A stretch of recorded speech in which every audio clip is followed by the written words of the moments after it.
Nah, berikutnya adalah proteksi radiasi terhadap paparan kerja. Yang tadi adalah paparan medik, yang sekarang adalah proteksi radiasi terhadap paparan kerja. Apa itu paparan kerja?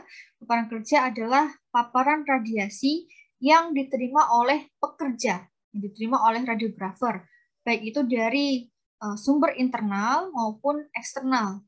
Dalam hal ini tidak termasuk paparan medik dan radiasi alam. Jadi murni dari hasil pemeriksaan radiologi, ya, paparan radiasi yang diterima oleh radiografer tersebut.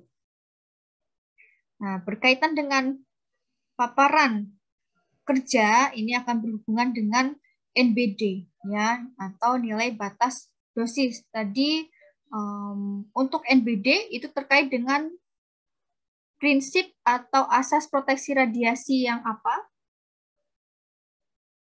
Justifikasi, limitasi, atau optimisasi untuk NBD? Limitasi, Bu. Limitasi. Ya, limit, membatasi. Itu yang harus diingat-ingat ya. Justifikasi, menjustify, melakukan pertimbangan. Nah, sedangkan limitasi, limit, membatasi, berkaitan dengan nilai batas dosis. Nah, atau NBD. NBD itu adalah besarnya nilai dosis yang tidak boleh dilampaui oleh pekerja radiasi dan anggota masyarakat. Jadi dosis radiasi yang diterima oleh pekerja maupun anggota masyarakat ini tidak boleh melebihi NBD yang sudah ditetapkan oleh pemerintah. Dan ini sudah ada catatan ya, NBD tidak berlaku bagi pasien dan pendamping pasien. NBD atau nilai batas dosis untuk pekerja radiasi sesuai dengan pasal 30 ayat 3 huruf A dari Perka Bapeten nomor 8 tahun 2011. Ini yang harus diingat ya, ini biasanya muncul di soal Komnas. Perka Bapeten nomor berapa yang berkaitan dengan NBD atau pasal berapa yang berkaitan dengan NBD untuk pekerja radiasi.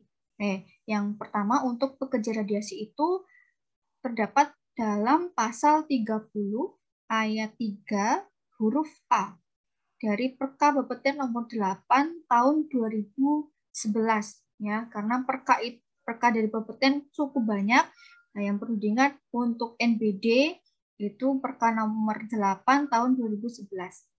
Oke. Disebutkan bahwa untuk pekerja radiasi tidak boleh melampaui. Yang pertama, dosis efektif yang diterima oleh pekerja radiasi itu 20 milisievert per tahun, rata-rata selama 5 tahun berturut-turut.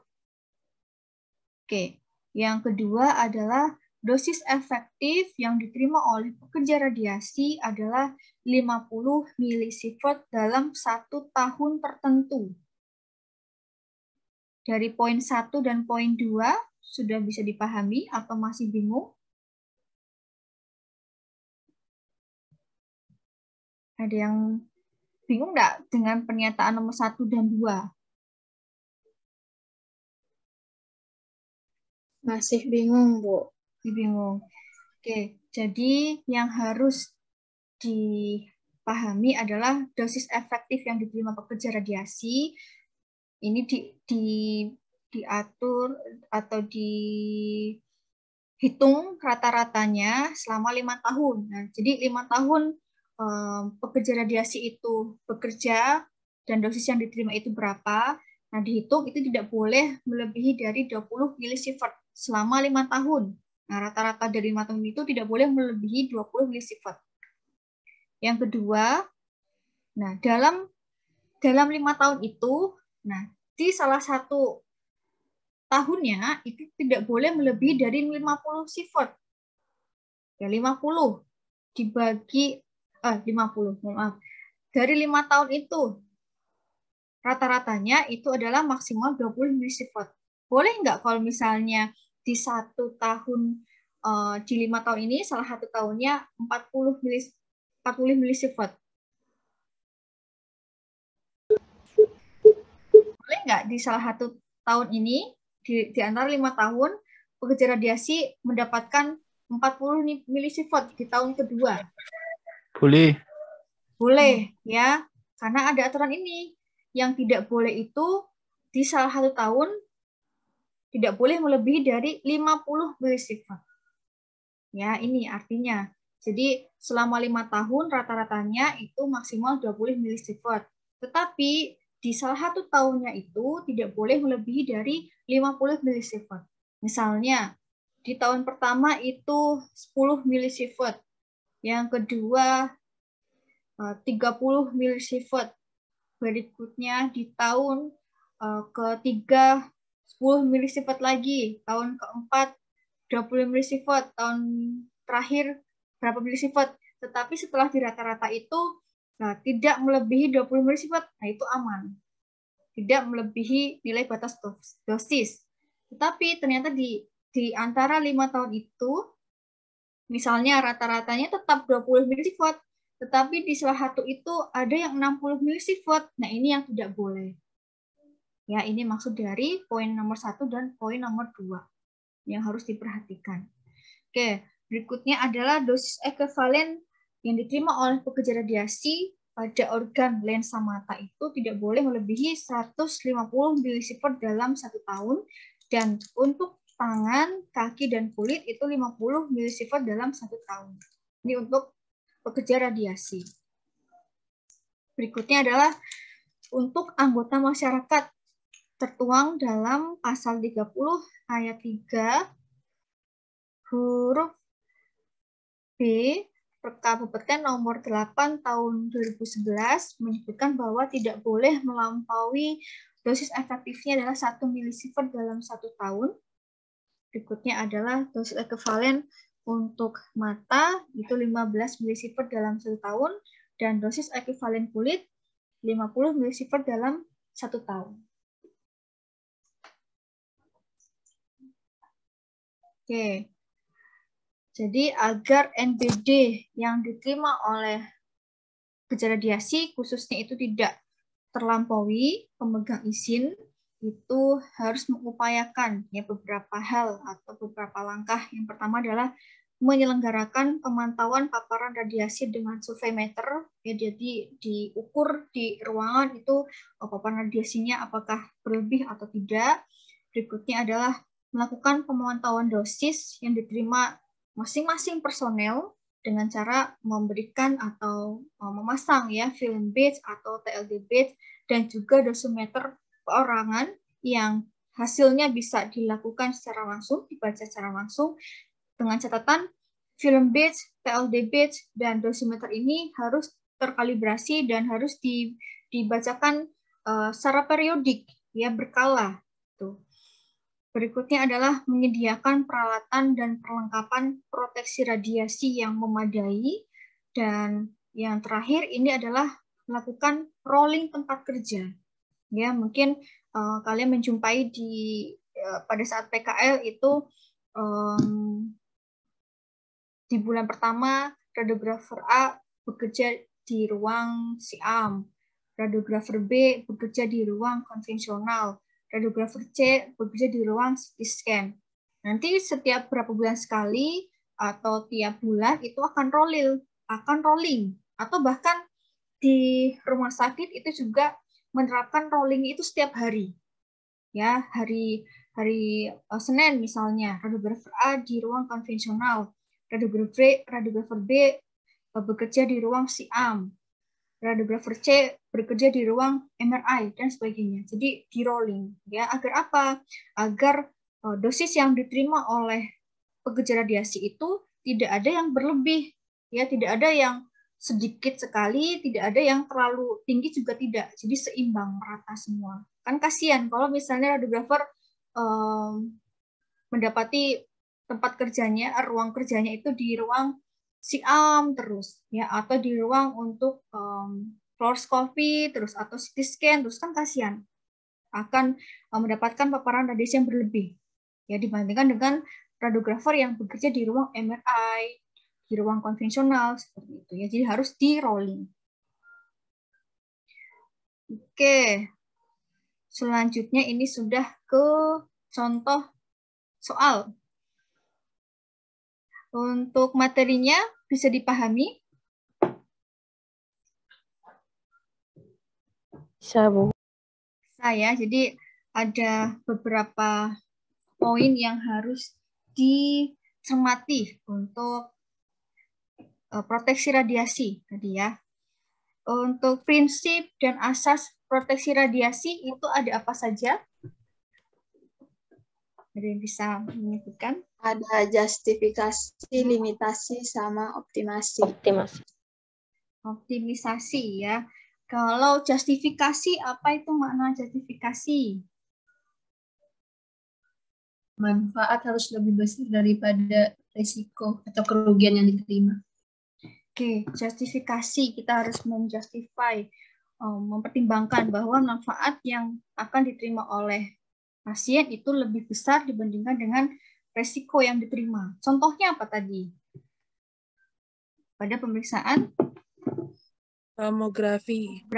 Pemeriksaan mamografi itu boleh semua orang, semua pasien, terutama perempuan, melakukan pemeriksaan mamografi? Tidak. Itu ada pengecualian. Ada dua pengecualian. Yang pertama apa?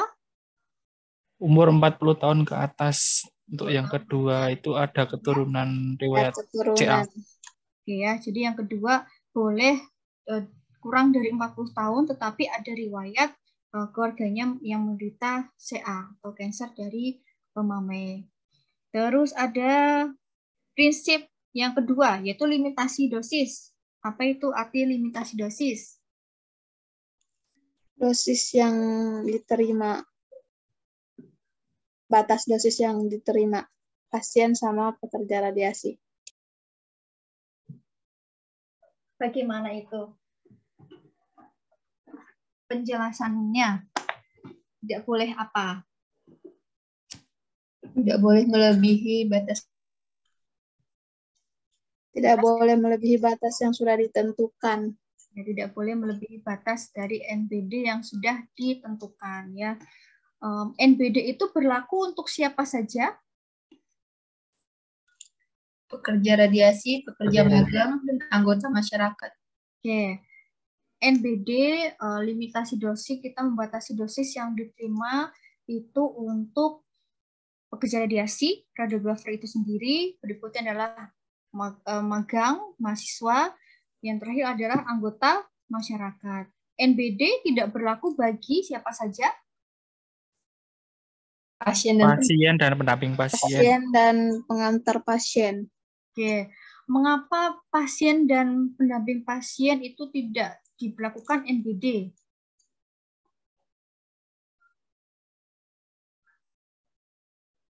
Ada yang bisa menjawab? Kembali ke asas justifikasi, manfaat lebih besar daripada kerugiannya.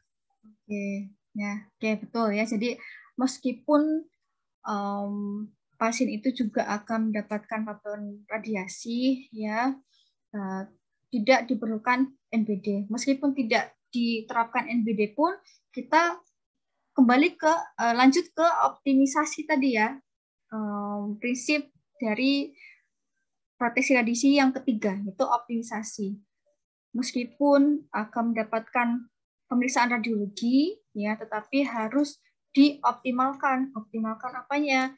Manfaatnya, diagnostiknya tetap kita terima, tetapi juga mengupayakan agar paparan radiasi yang diterima oleh pasien dan keluarga pasien itu serendah mungkin, ya. Oke, dengan cara apa? Tadi pada pengendalian radiasi eksternal, yaitu dengan pengendalian jarak, waktu, dan perisai. Itu tadi ya. Oke. Terus terkait jenis radiasi yang kita kenal itu ada partikel apa saja? Ada partikel alfa, partikel beta, sinar X, dan sinar gamma. Oke. Dari beberapa partikel tersebut yang memiliki daya tembus paling besar, itu siapa? Sinar gamma. Sinar gamma dan sinar? Sinar X. Oke, tapi yang paling besar itu adalah sinar gamma yang memiliki daya tembus yang paling besar. Yang memiliki daya tembus yang paling kecil? Sinar alfa. Partikel alfa. Partikel alfa. Ya. Oke, itu untuk daya tembusnya, kekuatan daya tembusnya. Kalau yang memiliki daya ionisasi paling besar, Sinar Alfa. alfa. partikel alfa. Kebalikannya. Partikel alfa. Oke, partikel alfa yang paling besar. Kalau daya ionisasi yang paling kecil adalah Sinar gamma dan sinar X. sinar gamma atau sinar X. Ya. Sinar gamma. Oke, oleh karena itu sinar X yang paling cocok digunakan untuk medis. Ya, kita lakukan untuk bisa melihat tulang maupun organ-organ di dalam tubuh manusia karena memiliki daya tembus yang cukup besar, ya, dan tidak merusak karena ionisasinya yang relatif kecil dibandingkan dengan partikel yang lainnya. Tuh ya, kalau misalnya ada pertanyaan. Karena untuk soal-soal kemarin sudah UKOM ya, tryout UKOM. Sudah, Bu. Sudah yang pertama ya, itu pertanyaannya singkat-singkat atau panjang-panjang? Panjang kali lebar. Ya, panjang kali lebar ya, karena soal-soal UKOM itu kalian harus dituntut untuk memiliki daya analisis ya. Kira-kira untuk kasus A misalnya, oh ternyata yang ditanyakan hanya ini, atau misalnya dari sebuah kasus kalian harus menjawab memformulasi ya kira-kira soalnya itu tentang apa atau solusinya harus bagaimana. Itu soal-soal UKOM memang seperti itu ya. Oke, kita lanjut dulu untuk contoh soal ya. Silahkan boleh sambil belajar untuk mengerjakan soalnya. Tadi, oh.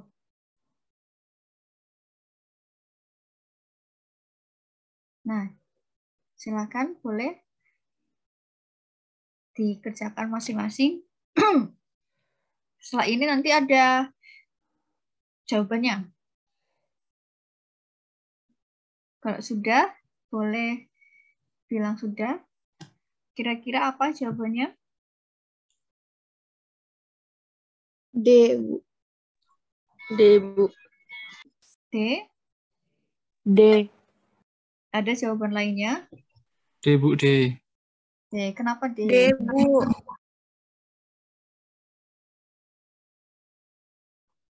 Kenapa D? Karena untuk mengendali radiasi eksternal itu ada 3, yaitu jarak, waktu, dan perisai. Oke, jarak, waktu, dan perisai. Oke, betulkah jawabannya D?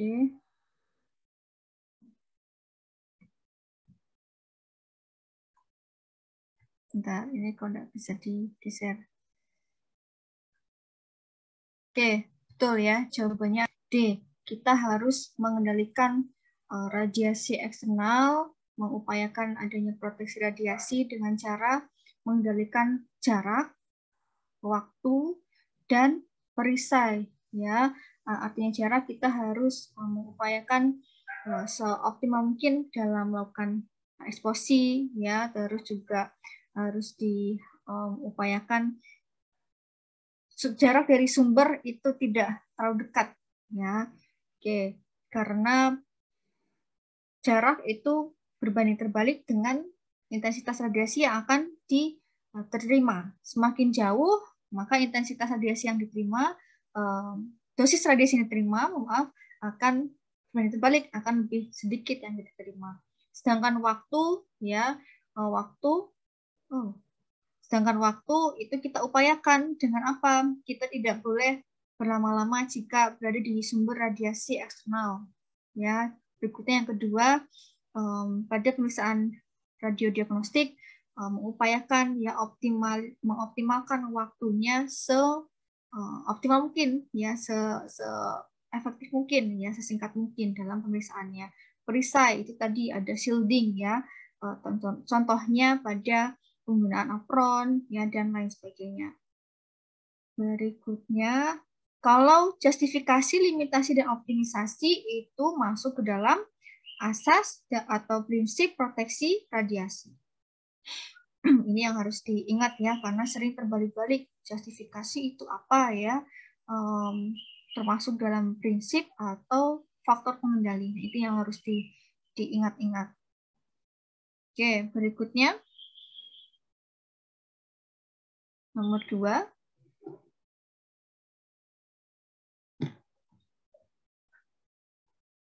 D atau E? Sinar gamma. Sinar gamma. Yang paling besar? Sinar D. gamma. D. Oke, kita lihat. Oke, betul ya, D. Karena untuk sinar alfa itu memiliki daya tembus yang paling kecil. Ya, oleh karena itu pemeriksaan radiologi itu terlebih pada radiologi diagnostik menggunakan sinar X, ya, jenis radiasinya memiliki daya tembus yang relatif besar dibandingkan dengan partikel alfa maupun partikel beta. Berikutnya, nah ini NPD berlaku bagi siapa? Bisa ditulis di kolom chat.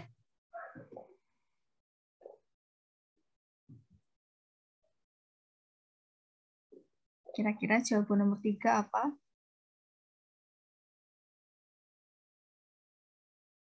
Pasien, Bu. C, Bu. Pasien. Oke, ya jadi nomor 3. Wah, cukup banyak yang jawab ya. Oke, betul. Untuk NBD itu berlaku bagi radiografer, bagi pekerja radiasi, bagi pekerja magang, atau nanti kalian menjumpai di soal lain mahasiswa, itu juga termasuk NBD diberlakukan, dan NBD berlaku bagi anggota masyarakat, kecuali bagi pasien atau pendamping pasien, ya, NBD tidak diperlakukan. Oke, betul semua. Ya, ini ya, karena pasien dan pendamping pasien pengecualian pada pemberlakuan NBD. Ada yang salah? Tidak ada ya, jawab C semua. Oke, berikutnya nomor 4. Boleh silakan ditulis di kolom chat juga. Alfa. Jangan bersuara dulu. Ditulis di kolom chat. Oke.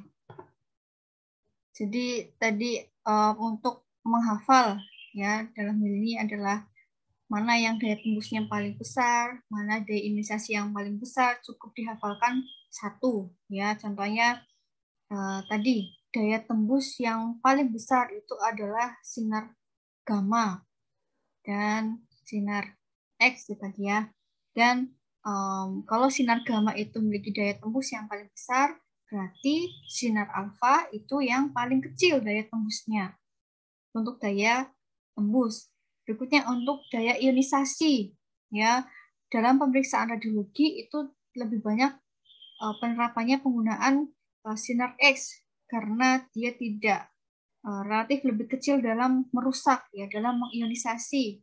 Oleh karena itu sinar gamma maupun sinar X, ya, itu memiliki daya ionisasi yang paling kecil. Nah, sedangkan pada partikel alfa itu daya ionisasinya yang paling besar. Jadi tidak digunakan dalam pemeriksaan radiologi. Tapi kalau ditanya yang paling besar untuk daya ionisasi itu adalah alfa. Kalau daya ionisasi yang paling kecil itu adalah sinar gamma. Ya. Betul semua ini? Coba di kolom chat. Oke, betul ya. A semua. Bisa dipahami ya? Cara menghafalnya seperti itu tadi untuk di logika. Di radiologi itu tidak menggunakan partikel alfa karena partikel alfa itu daya ionisasinya yang paling besar, yang merusak.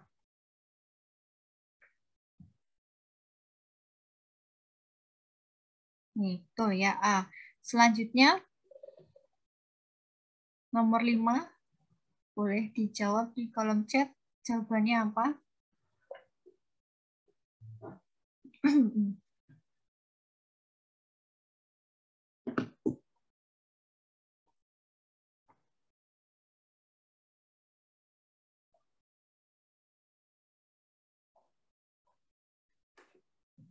Sudah ada yang menjawab?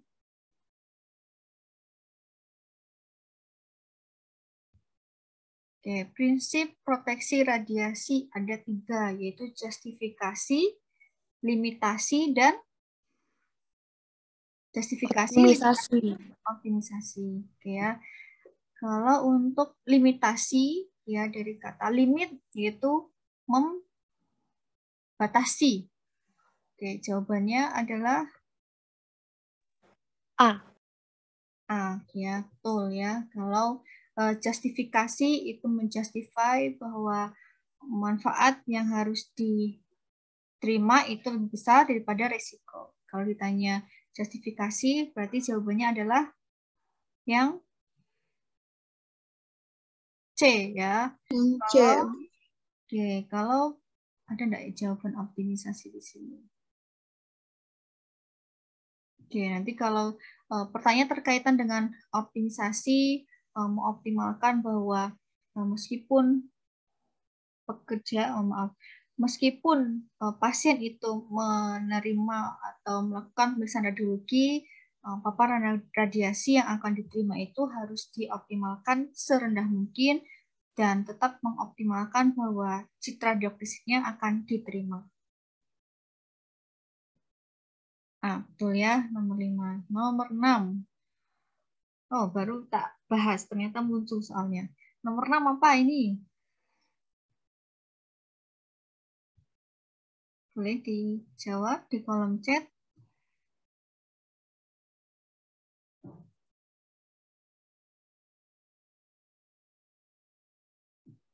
Oke, belum ada 5 detik, sudah ada yang menjawab.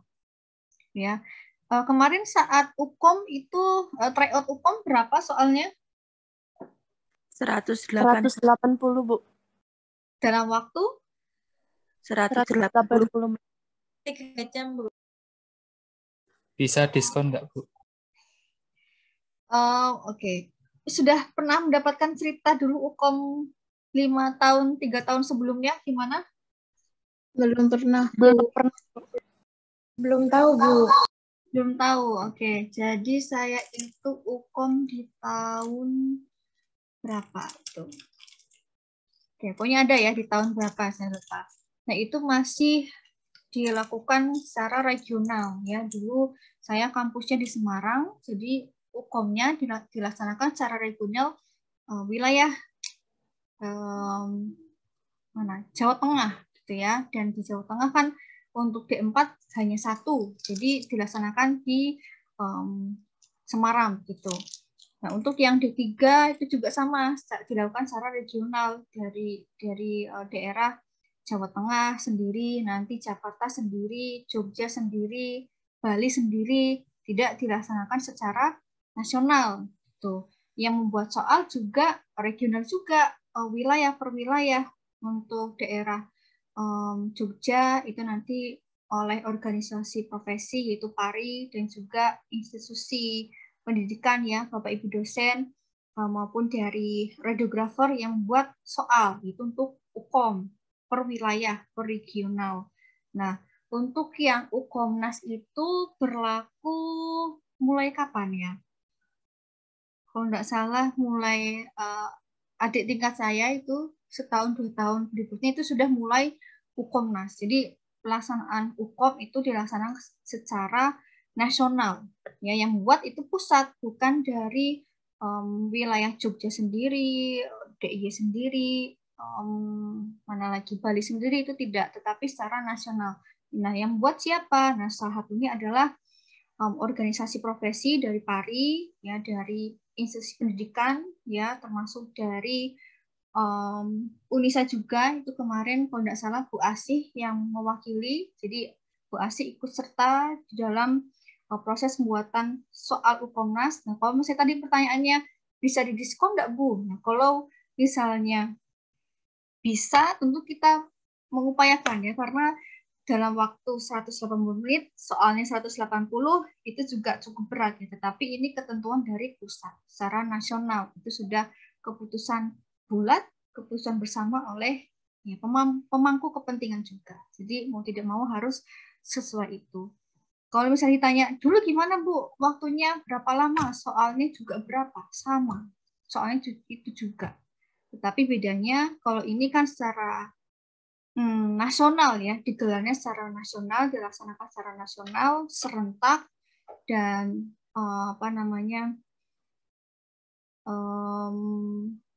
soalnya dibuat juga oleh nasional juga ya, oleh pemangku kepentingan tadi. Ada beberapa yang ikut serta dalam pembuatan soal.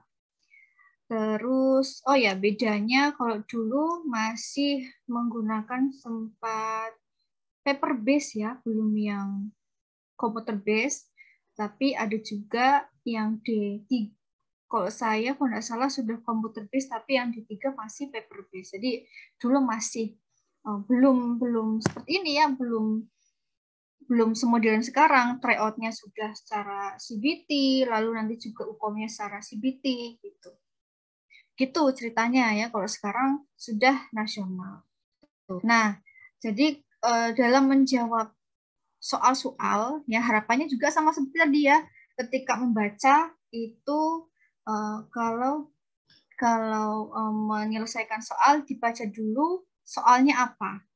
Ya, kalau tadi ini contoh nomor 6 soalnya, oh yang merupakan pengertian prinsip proteksi radiasi justifikasi yang benar adalah, nah langsung ini contoh soal yang sudah menunjuk langsung permasalahannya di sini apa. Nah ini berkaitan dengan prinsip proteksi radiasi dari justifikasi. Nah kalian langsung ingat, oh untuk prinsip proteksi radiasi justifikasi itu apa, kata kuncinya ketemu, tidak perlu membaca lagi soal dari atas. Jadi meminimalisir, mengurangi juga waktu untuk membaca satu soal secara penuh. Itu triknya. Ya, kalau misalnya menjumpai, oh ternyata pertanyaannya nggak seperti yang Bu Mita contohkan. Pertanyaannya itu harus membaca secara keseluruhan. Misalnya, bagaimana teknik pemeriksaan yang tepat atau bagaimana proyeksi yang tepat digunakan pada kasus di atas. Nah, kalian harus membaca lagi dari awal. Kalau soalnya seperti itu ya, tetapi kalian sudah tahu dulu membaca soalnya itu, ilustrasinya sudah langsung fokus. Pertanyaannya bagaimana proyeksi yang tepat. Jadi ketika membaca uraian soalnya, sudah langsung bayangkan, oh ketika kondisinya misalnya fraktur, terus dipasang pen, dan sebagainya, untuk melihat apa? Oh, untuk melihat ABC itu, proyeksi yang tepat adalah A. Itu langsung dipilih. Itu ya, salah satu trik-triknya. Karena waktu 120 menit, soalnya 180 ya? Iya, Bu. Soalnya 180 juga? Iya. Nah, jadi mau tidak mau harus di-manage waktunya. Satu soal harus 1 menit. Gitu ya. Dan juga kan ini untuk proteksi radiasi minim perhitungan ya. Kalau perhitungan mungkin tadi yang ada rumus jarak, waktu, dan perisai tadi ya, ada D1 R1 kuadrat sama dengan D1 R2 kuadrat. Mungkin kan hanya perhitungan yang simple gitu. Jadi bisa meminimalisir juga kalau pertanyaannya yang cerita itu bisa dijawab secara cepat. Nah, waktunya itu ada waktu sisa bisa digunakan untuk mengerjakan soal yang perhitungan-perhitungan yang butuh waktu yang lama. Gitu ya. Oke, kita lanjutkan dulu. Boleh ya soalnya? Ini tadi jawabannya apa, nomor 6? C, Bu. C ya. Oke, kita lihat jawaban nomor 6. Oke, betul ya. C untuk justifikasi, menjustifikasi bahwa manfaat harus lebih besar daripada resiko yang diterima oleh tadi.